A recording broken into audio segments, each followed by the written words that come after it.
Well, a very good afternoon on, I've no idea what day it is. 22nd of March 23, yeah. I've got the classical Gaelic on. Well, it's not Gaelic music, it's just classical music. I just came out for a little drive because it was, well, I've instructed my legal team to start litigation against the Met Office. I'd hung out a few tea towels on the washing line earlier, and much to my disappointment, they got wet, and there was no forecast for any shower in my locality. So, and the day started very pleasant with the sunshine and a bit of a breeze. But anyway, I've instructed them to sue them. There's nothing worse than damp tea towels when you expect them to be dry, like a bath towel. You don't put a wet bath towel on the washing line and expect to bring it back in wet. You want it nice and dry, smelling very pleasant. Anyway, not much to report today. I had to zip my way down to well, to see Dr. GP. I never got really much of a consultation last week, so I was asked to make a return to see if my mood had improved. And anyway, I went through and I said, "I'm sorry I missed you last week, doctor." And he said, "Well, I didn't miss you." I said, "Oh." He said, "Well, what's wrong with you anyway?" And I says, "I'm feeling rather depressed, doctor." "Oh, shut up," he said. And I says, oh, "Please, Dr. GP, please hear me out." He says, "Oh, goodness me." He says, "Go on then, what is it depressing you?" And I says, "Well, it's been a very long winter and the effects," and he was sitting there. I knew he wasn't even listening. I says, "Please, Dr. GP, you have to hear me." And he says, "Well, make it quick." And I says, "Well, I've been depressed about up and down." And he said, "Oh, just forget about her. For goodness sake, man, forget about her." I says, "Well, friendship goes back a very long way." And he said, "Well, if she was a friend, she wouldn't have done what she did, so just forget about her. I think she's more interested in fake friends than yourself. Is that not correct?" I think I gave a bit of a half-hearted nod in agreement, because I think that's correct. And he says, "Well, you should know this." He says, "Don't need me to tell you. I'm fed up listening about her anyway. She doesn't sound much of a friend that does that."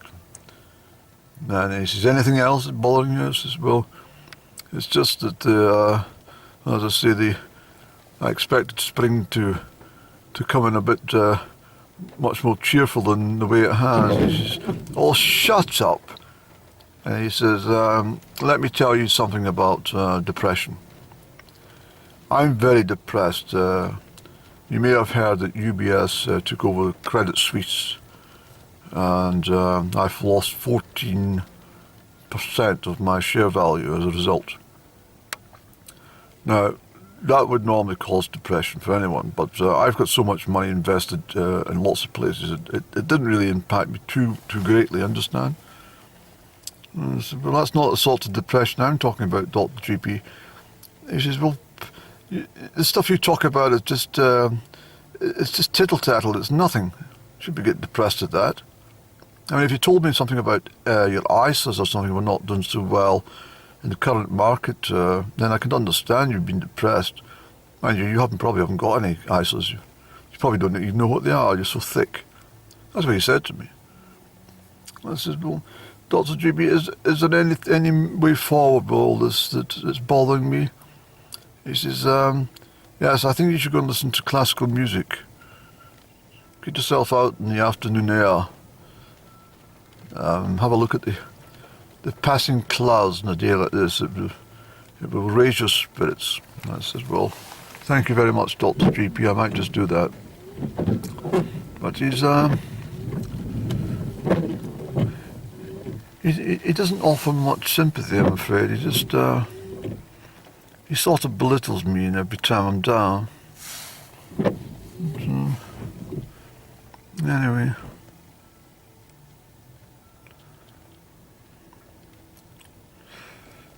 Yes, the skies have been very turbulent of late. I did suggest this would happen. That it's a kind of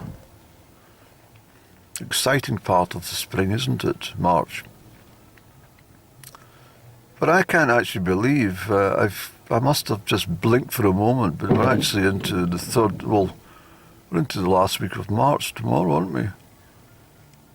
It's incredible. It is absolutely incredible to think that in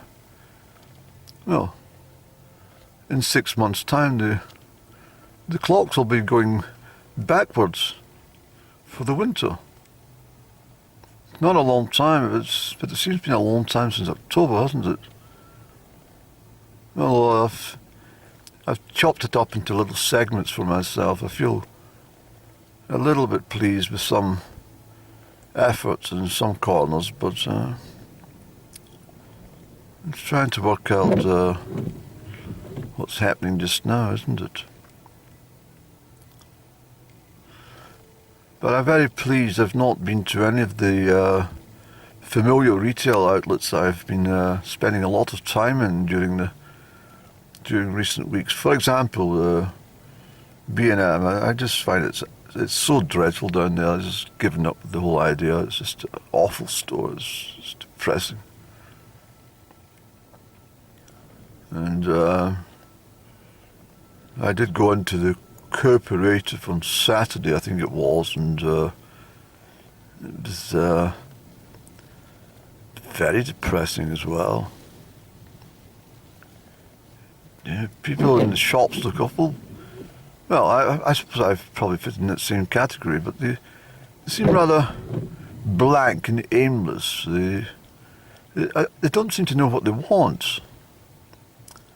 I mean, what's the point of going into a shop if you don't know what you're going to buy? No point browsing in a supermarket. That's just silly business. I go and get one item. I told you this before. 1 to 3 items is my max. It's fabulous in the rain, isn't it? But this little tree of mine, this little friend, it's been such a long time since even. Well, that's 3 months ago that I came and pinned the Christmas card to its branch there as an offer of my gratitude for so many pleasant days spent in her company. Of course, that Christmas card was meant to be put up and down. It was a very nice Christmas card. It was made of bread, made of Warburton bread. I actually used the rest of the Warburton's loaf. I put that to good use as well. There's a couple of tiles missing in the kitchen, so I've put in bread there as well, and a couple of other slices I used for shelving. There's a couple of ornaments I wanted raised onto a mount, and I thought, well, this Warburton's bread will do well. So I've got a couple of brackets and affixed them to the wall, and I've placed I've actually screwed the bread on top, and so it's fitting very well. Look at the marvellous light, Andrew, look. Look at the light shining through. It's so wonderful. What music have we got at the moment? It's very pleasant.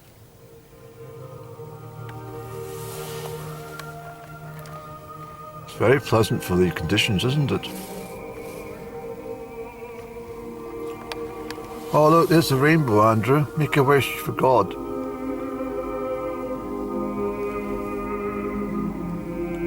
Isn't that beautiful?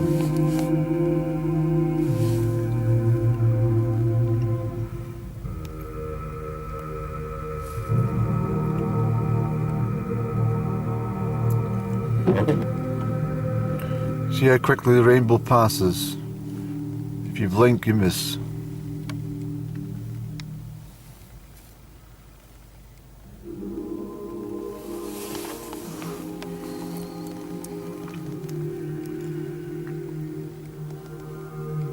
That's the rainbow is a sign from God, just letting you know that He's there and He's thinking about you.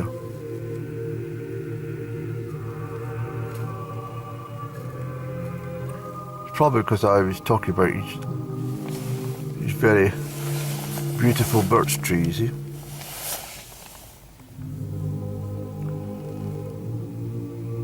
This choir is rather bass-like, are they not?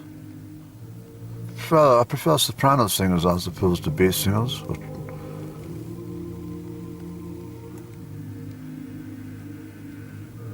Yeah, it's rather deep. Mind you, I'm in deep thought.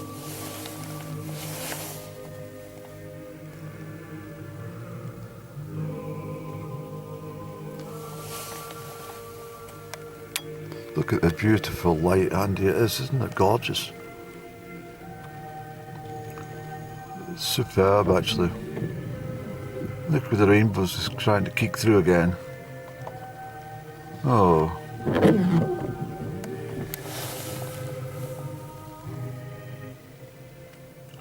This is why the mountains are so beautiful when you're up high. They're so spiritual.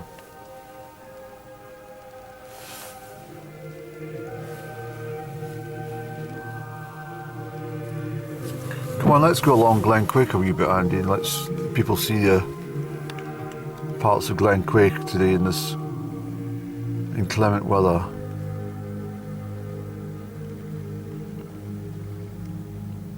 Yeah, let's do this.